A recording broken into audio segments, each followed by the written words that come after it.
we'll make sure that he's really painting. Do I need my glasses? If you'd like. If it'll help me to paint, it doesn't help me to do anything else. You said that your life is pretty much painting. Yeah. So talk a little bit about that. Talk a little bit about what that means to you and what art does to you, and just take off on that. Well, art is my total life. I paint every day that is possible. If I have to go to the store and buy groceries or something like that, I'm not painting. But all of the time, other than doing my daily duties with living, goes into research and painting. And I have a tremendous library. It's thousands of books. And it takes in every room of the house that we live in and the entirety of the base. I like to study, I like knowledge, and it comes out in my work. This is exciting to me, and every day is a pleasure, and I live for painting. Just tell me a little bit about your background. Okay. We're rolling tape and action. Well, how I started was I didn't realize I was an artist until I reached the age of 4, and my mother told me I was an artist. And how that happened is there was a little scrap of paper that when she died, just before dying, she gave it to me, and it was the first drawing that I had ever made. And it was a little scrap that had a pencil drawing on it of two fellows in a boxing ring, and one was hitting the other, and the teeth were just streaming out. And he happened to have a cowboy hat on, and it was flying in the air. Well, my grandfather was a boxer. At the time, he was one of these bare-knuckle boxers, and so consequently, I guess that's how it got into the painting. That got me started, and my parents, both my mom and my dad, constantly told me I was an artist, and I continued to draw, and as I got older, I started winning prizes at the newspapers. They would have contests, and you'd win tickets for a show or for a play, and I would enter and I would win, and pretty soon I got used to it, and I just expected to win. And I guess this was about 8 or 9 years old. And then as time went on, I started to win prizes at schools, and I found out that everyone was saying, oh, he's the best artist in the class. And I was in one class, and they said, oh, she's better than he is, this girl Rose. And the reason was she did horses. And that made all the difference in the world to the other kids. So at that time, I was second best. She was best because she made horses. I eventually had people like my work, and they introduced me to Cal University, and I got a Fulbright scholarship. 2 years in Italy, and I was all set. And I got married, and I couldn't take my wife, so I didn't go. And so I blew it. I should have gone and then got married later, but I didn't. As I got older, I started appearing in magazines and newspapers and was honored guests on TV and radio, and continued from there, and got to the point where I didn't enter shows anymore. I used to judge shows, like at the De Young Museum and so forth, as one of the judges. I used to also lecture, go up and down the state lecturing on art, and I lectured there at Cal. Gave up shows, I gave up judging, and even to this day now, I only do commission work. And I've done this for years and years and years. And people come to me, and they commission me to do all types of work, from, wildlife, portraiture. Portraiture is a very heavy thing with me. I have a Mesoamerican series in which I directed toward the Aztec and Mayan knowledge being made contemporary for the Latino crowd from Mexico and Guatemala. I have a series that is a San Francisco series of the cathedrals in San Francisco, and I believe it's probably the only series of its kind. And so that'll be interesting, because I took every landmark cathedral and have painted that. I did a wild bird series for Bodega Bay area on the west coast, in which I did, I think it was 44 or 45 birds that frequented that area, and then we could sell the prints up and down the coast. My museum here, the reason I call it a museum is I don't want to sell the pieces off of the wall. I like them. They please me, and I want to keep them. So if people come in, they say, I would like to take that one and buy it, I say, fine, commission me, and I'll do something along that line for you. It's never the same, but it's in the same vein. And that's how I get all of my work. They come in, they like the diversity of my work, they like the type of work I do. They give me a commission. They're always happy with the commissions, because I stand behind my word on this, and that is, if you don't like it, I don't want you to have it. And if I don't want you to have it, here's all your money back, 100%, not 50% or any part, but entirely. And I found that people come back, and I've got one collector, he has 52 pieces, another family has 14. Some people have just gotten addicted to my work, and they like it. And I like that they like it. So I just paint all kinds of... I have a golf series. I paint all kinds of things that hit my interest. The golf series is an interesting one. It's called World Famous Golf Courses and Links. And that came about because I was looking for a group of people that was great in number and had expendable dollars that could afford my work.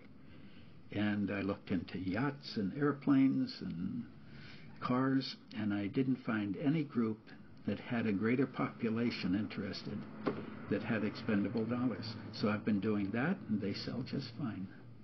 And I have another series of cats and expensive furniture.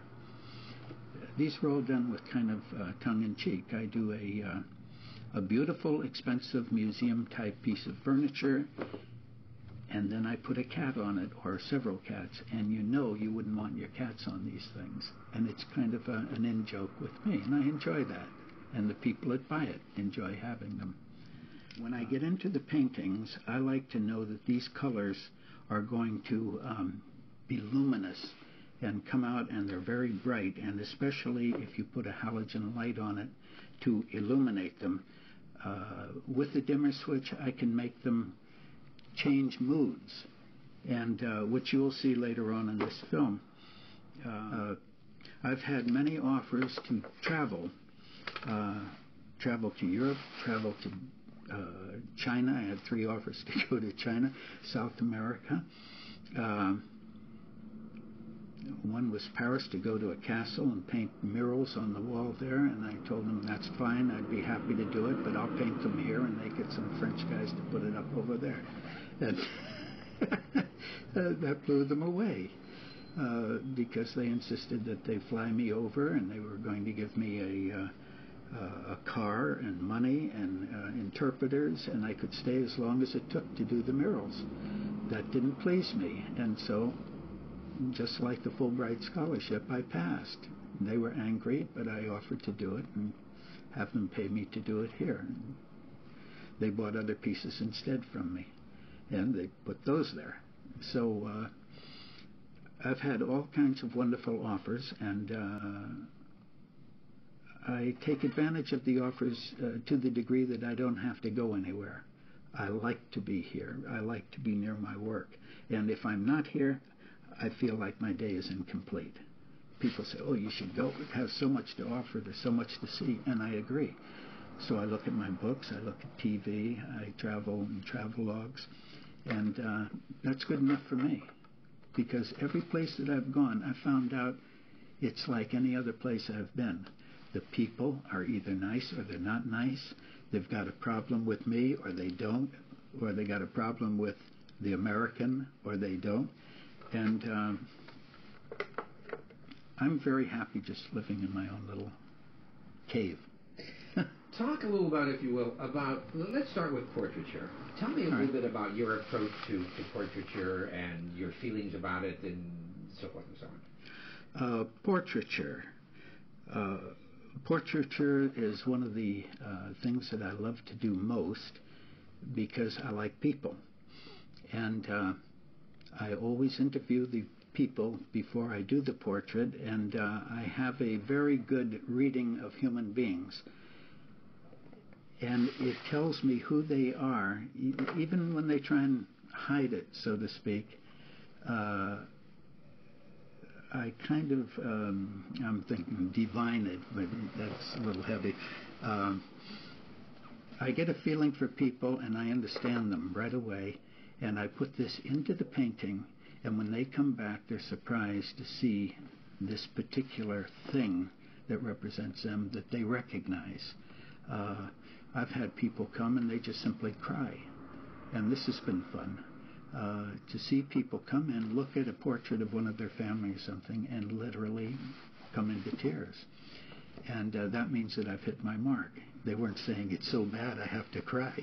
You know, they say, hey, it's pretty good. So I do that. I've done some famous people like Gladys Knight, the singer, and she has that in her home now. You may see it on this tape, I'm not sure yet.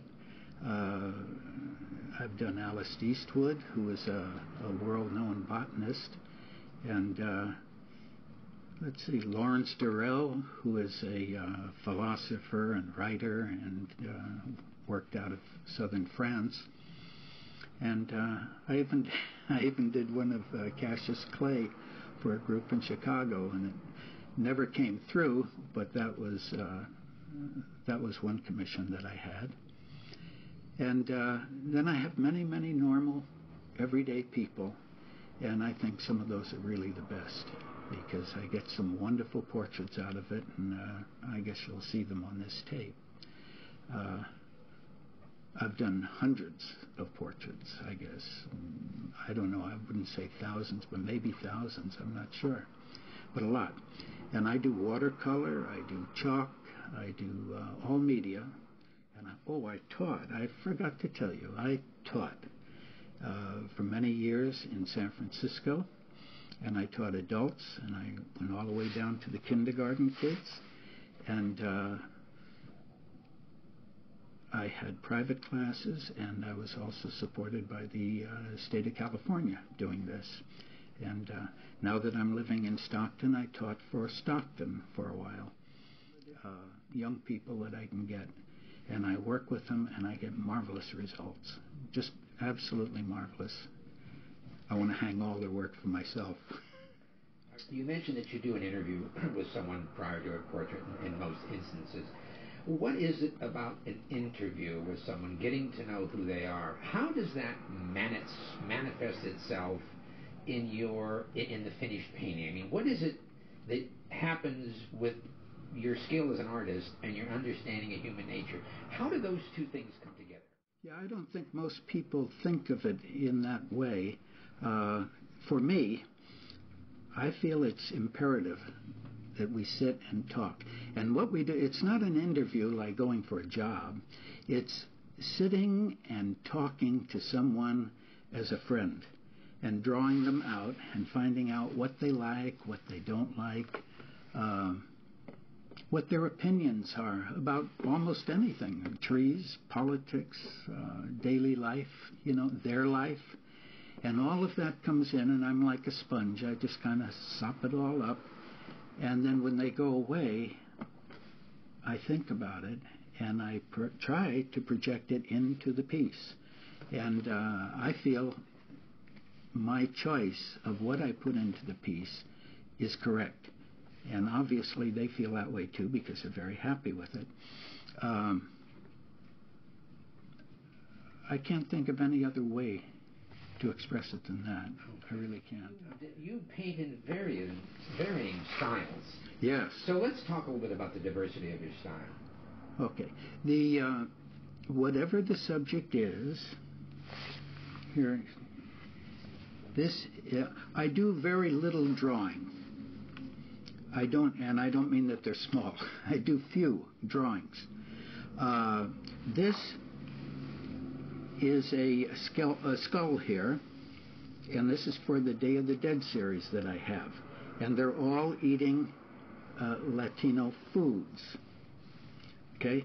The one in the other room is with the watermelon. This is a sketch for peppers. And it'll be very colorful. And these are just thumbnails that I do for myself, just to get me thinking, how big do I want the head to be on this canvas? See, the canvas is very small. And actually, it's a piece of masonite. It's very small. And in order to get the detail, I have to handle it in a different technique than if I'm doing a large piece where I can be freer with the brush. So that calls for a slicker approach that would read well when you get, say, 8 or 10 feet away and see it on the wall. So this is what my guide is for the different techniques I use. I use very bold strokes with lots of paint for distant viewing, and for close viewing, which you'll see, I use very small brushes, very slick work, and glazes. And it's these that make the colors vibrate and do the things that I want them to do. All of this is to say that I can do any technique, and I do any technique that the painting demands. But it's things like that I do. I just employ all of that knowledge into every painting, and I get the results that you're going to see. When we're talking about style, the different styles used is, like my Universe series, it's as slick as glass. When you hold it or run your fingers over it, there are no bumps of any kind. It's just like touching a piece of glass.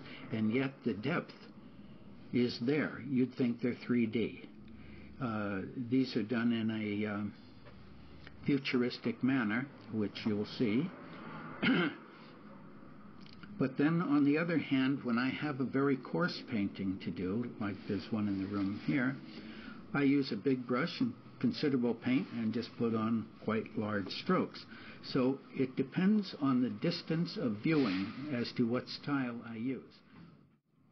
Rarely does a client tell me what style to use.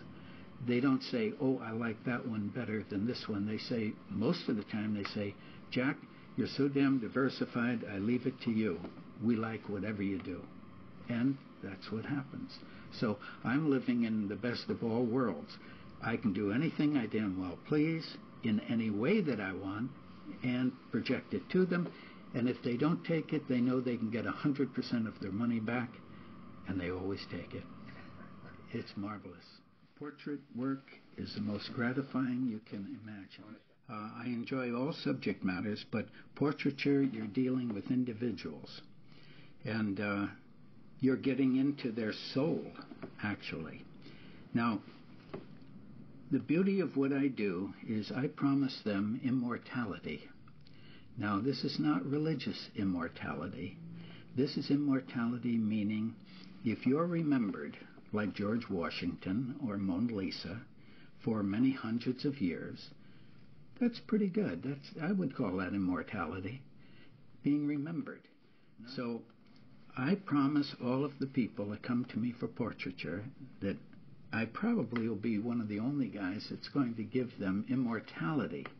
Now, the reason I say that, and that's pretty presumptuous there, but the reason I say that is because I give full provenance on the back of my paintings that carries their name and their date of birth and all of the information that they would want people to know 1,000 years from now if they found it in their attic and they looked at that painting and they said, hey, I love the color and it's painted well and I like the person's face. I think I'll hang it on the wall. And they can turn it around and they can say, oh, that was Mary Jane or that was John Doe. They know exactly who it was, where he lived, what city he was in, and all of the pertinent information that you would look towards if you were asking biographic information about anybody that was famous. So therefore, you're doing more for yourself by being painted than being photographed, because the photography today, as I know it, if you put it in the light for any length of time, it fades. I went to one store where they had prints of Van Gogh and Renoir. And when I went back about 6 months later, because of the fluorescent lighting, they had turned blue. There were no longer the full-colored prints or photographs. I've gone to thrift stores and picked up photographs of families, big ones, 8x10s and bigger, and I find that these photographs were thrown away because they started to fade now. And do you know, the people in that should own these, because it's part of their history, and you see children with their mothers and fathers, and I'm buying it for $1 in the thrift store. That's not immortality, because why does Jack have that? Why doesn't the grandparents, why don't the children and the grandchildren have these paintings? They represent a time period. Well, that's what art does. I haven't found anyone that kicks a hole in a painting, not on purpose. And it goes on, and when they get too old, they pass it on, and other people are glad to receive it. The other thing is, if you like it, you hang it. If you don't like it, you get rid of it. That means you give it to someone else, or you sell it, or you donate it and get a write-off.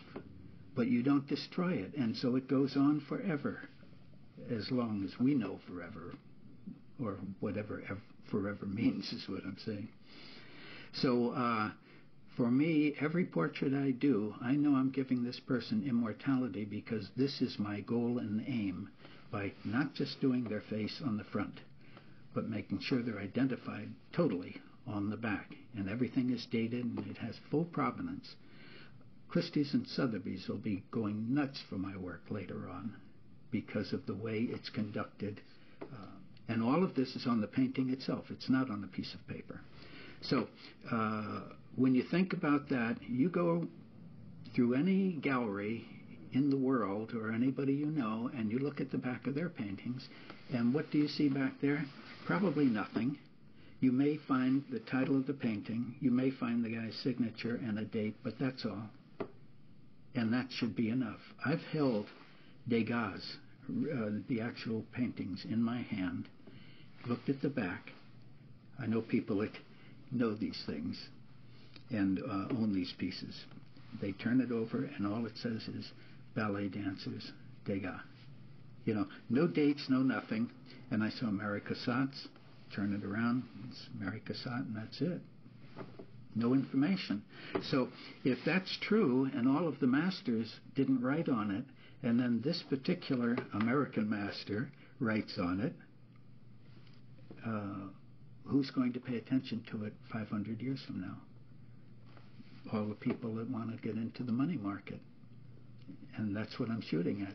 All of my work I do for my pleasure, but I know very well that they're going to be highly collectible later. If nothing else, it'll be for the back writing, because it shows a time period, and it shows all the people involved in it. Kind of neat. That's really interesting. That's really interesting. Yeah. When a commission comes in, and say it's a portrait, I usually start blocking in the portrait just as a watercolor with a small brush and thinned out paint, and just draw it in according to how the person looks. And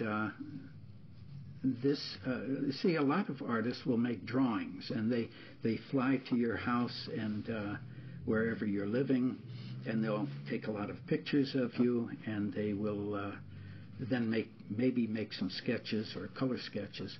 I don't do any of that.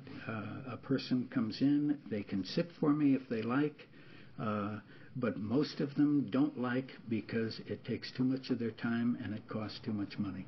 They want to give me some kind of a photo, and I say, if you're going to give me a photo, please make it one that you're already in love with, because then I can at least start with something you love and make it even more so by turning it into a piece of artwork that'll go on for all times. They do this, and by the time they get their painting, they're just delighted with the whole concept because they're already in love with that photo.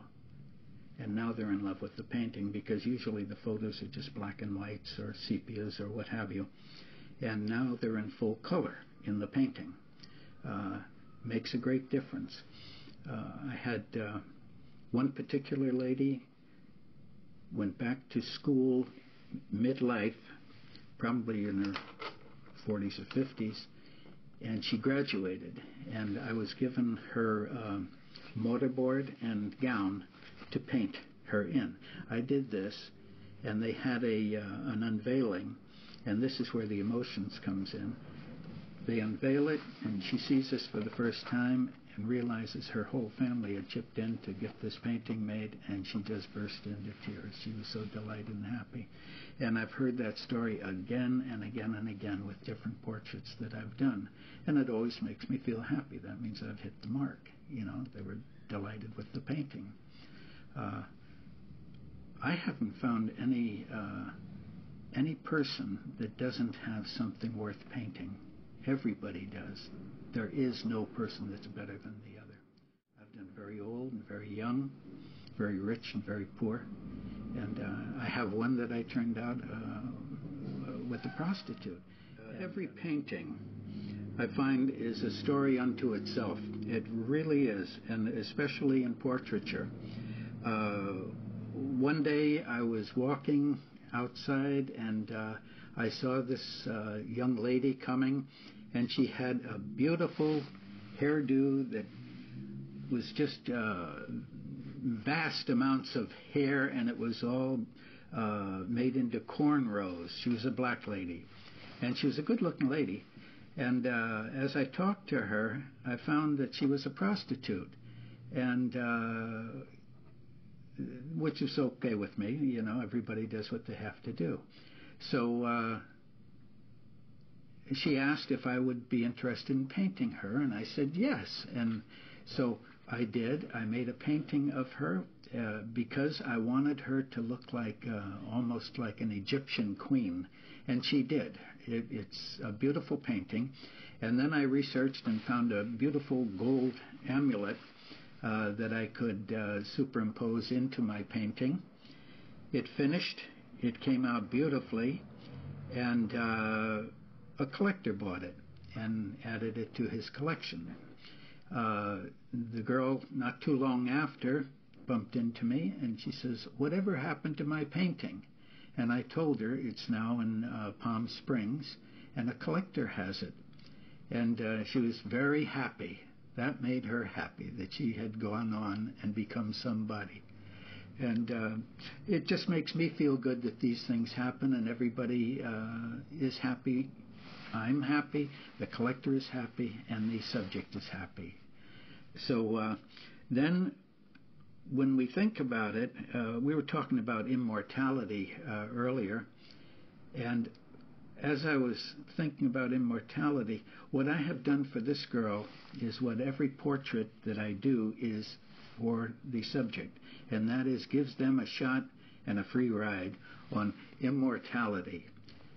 Now, people don't understand what I'm saying there, but I mean to be remembered is immortality. And I actually use those words on the back of every painting. To be remembered is immortality, and that's how I mean it. Because 1,000 years from now, you look at the painting and say, who is this person? You turn it over, and it tells you who is this person, where they lived, how old they were at the time, the date the painting was made. It even has a serial number on it. So it can be traced forever. What I've done, and just for the fun of it, I meet strangers and I say, we know somebody, and I don't know you. We both know the same person. And they can't believe this, and they kind of think that I'm a nut. And I say, no, really, we know somebody, both of us. Do you ever know, or have you ever heard of Mona Lisa? Oh, yeah, sure. You know what she looks like? Oh, yeah, sure. And I have asked that from little kids to very old people, and they all know Mona Lisa. Well, at that time, I say, okay, now tell me about Mona Lisa, or let me tell you about her if you don't know. What do you know about her? And this is nothing. They know she's a painting, and some aren't even sure of that. And I said, well, how do you get to know her? There was no photography at that time at all. No videos. All they had was paint, so therefore it must have been a painting that you saw. Oh, yeah. And now it's on bottles, it's on advertising, it's all over, and everybody knows who she is, what she looks like by name throughout the entire world. Now, the point is, she was just an ordinary person, and this is a story that I tell these people. She was actually the wife of an Italian merchant, and he was rich, and he had a fleet of boats that did his trading.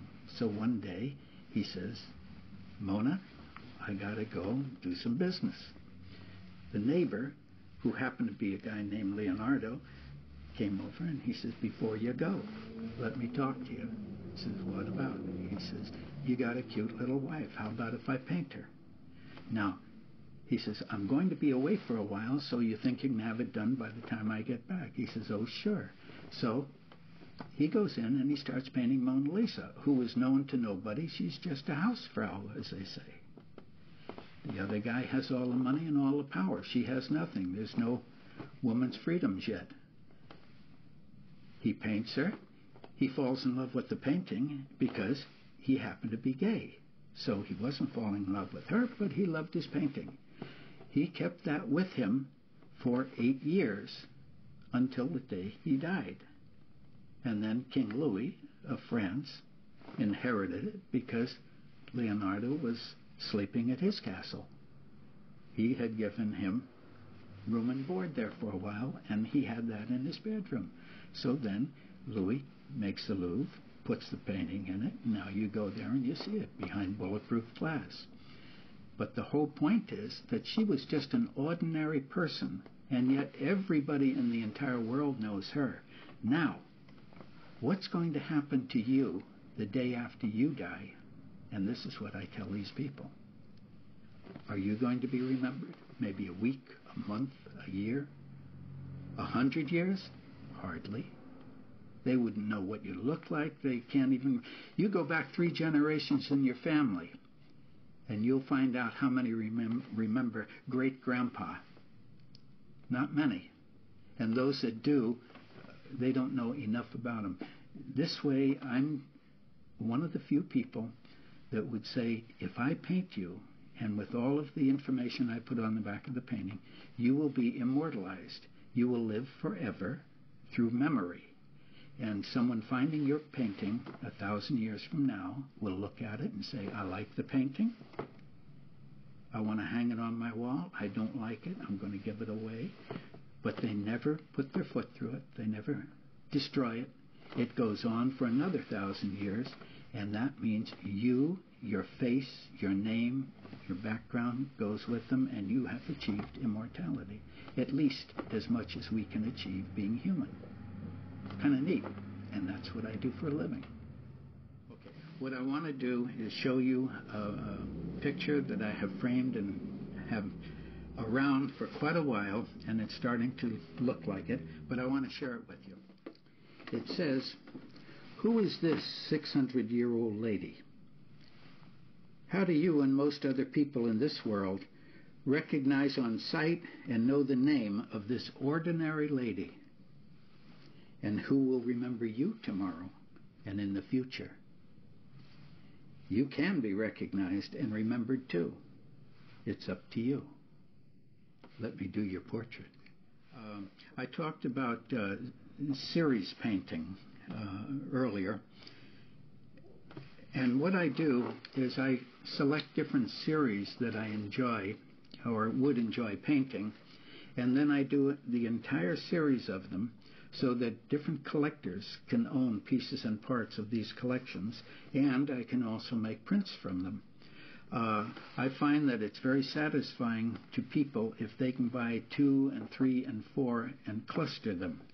So that's why I do series. Dealing with the series part, I do animals. I do cats and dogs, pedigreed and mongrels. It doesn't matter. You love the dog, I love to paint them. And they come out charming. I have a particular painting, I'm thinking of a Dalmatian right now, that he's sniffing the earth. And this is highly unlikely for a pedigreed dog, but it makes a beautiful painting, and it's very enjoyable, and everyone likes it. I have some the smaller dogs, Yorkies and things of this sort, and they're just alive with the joy of life. And these are the kind of paintings I like. I like to give a human touch to the animal. The animal registers in a pleasant and joyous way. And I try and do the same thing with my portraits of people. Here's something that it's just running through my mind now. When you look through your books of fine art and all of the portraits done through all time, and you get a book that's this thick and you just go through it, you will find that 99% of these people are very serious, solemn people. None are smiling. Some actually feel hurtful and look very sad or mean. All of mine, every one of them, are pleasant-looking people. I enjoy people, and it comes out in the work, and they look pleasant, and people enjoy being around them. They're not just stiff and the old classical piece of you don't smile. These, you just have a bubbling inside, effervescent coming through, and you can read it. The viewer reads this, and that's what makes them happy with my work. And just try that. Look through a couple of books of old portraits and see what you come up with. Very few. Franz Hals, he did smiling people. Okay? Find Rembrandt or somebody else that's done smiling people. Take El Greco. Take Rubens. He did a lot of people, and beautiful. They're not smiling. As a matter of fact, they've got problems. The photographs that get submitted are always, from my point, are always requested that they be the best photo you can find of this particular person or group, and one that you really care for. Don't just give me a group of paintings. Some people give me maybe 6 or more photos and say, here's the person, make me a painting. Paint me a painting. It doesn't work that way. What I want to do is get into your soul, and I can do that by what do you like. You might say, I want ice cream, and you hate all of the flavors but vanilla. And then I painted chocolate. So when I say only give me vanilla, then I know you're going to be pleased right from the beginning without even starting the painting. So this is what I do with the photos. If you have particular photos that you think are outstanding, those are the ones I want to work from, because then I add to it and make them into fine art. And it gives me a foot up on it, and it gives you a safety factor. You're getting something that you already love. Now you're going to love this even more, because my paintings outdo the photos, which you will see if you ever come here. Don't take my word for it. Try me. You'll like me. Art, it just has to do with, this is how I have spent my life touching things relating to art, and that's what I do for a living. Let me do your portrait.